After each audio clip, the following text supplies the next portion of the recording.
राधा वल्लभ श्री हरिवंश। महाराज जी, आपके चरणों में कोटि कोटि प्रणाम। महाराज जी, मन में एक जिज्ञासा रहती है कि जब भगवान कर्मों के हिसाब से सभी मनुष्यों की गति देते हैं और मृत्यु लोक के बाद परिजनों के पीछे छूटे परिवारजनों से कोई संबंध नहीं रह जाता, तो फिर हमको पितृदोष या पितृ आत्माओं द्वारा उत्पन्न होने वाली बाधाओं के बारे में क्यों सजग कराया जाता है?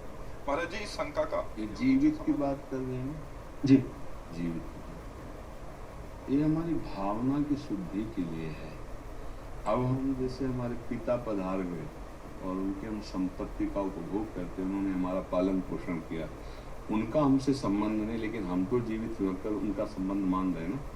अब हम जब उनको सुकृत दान करेंगे, भजन का, दान पुण्य का, पिंड का, तो जिस योनि में होंगे उनको प्राप्त होगा, उनकी उन्नति होगी।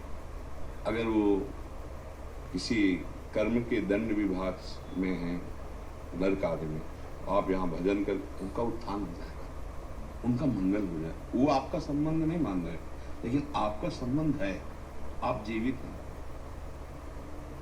आपका स्थूल शरीर जब पड़ा होता है सैया में और आप स्वप्न देख रहे होते हैं, तो आपका स्थूल जगत और स्थूल शरीर से कोई मतलब नहीं होता, लेकिन मतलब है, जगने वाले को स्थूल से मतलब होगा ना। ऐसे ही जब शरीर छूटता है तो इस स्थूल जगत का उसका संबंध विस्मृत हो जाता है, लेकिन आपका जागृत है, आप उसका कल्याण कर सकते हैं, क्योंकि वो आपका पिता रहा है। उसको पता नहीं है, उस समय उसको ज्ञान नहीं है, लेकिन आपको पता है, तो आप उसका मंगल कर सकते हैं भजन के द्वारा, तीर्थयाटन के द्वारा, पिंडदान के द्वारा। अगर आप नहीं करते हैं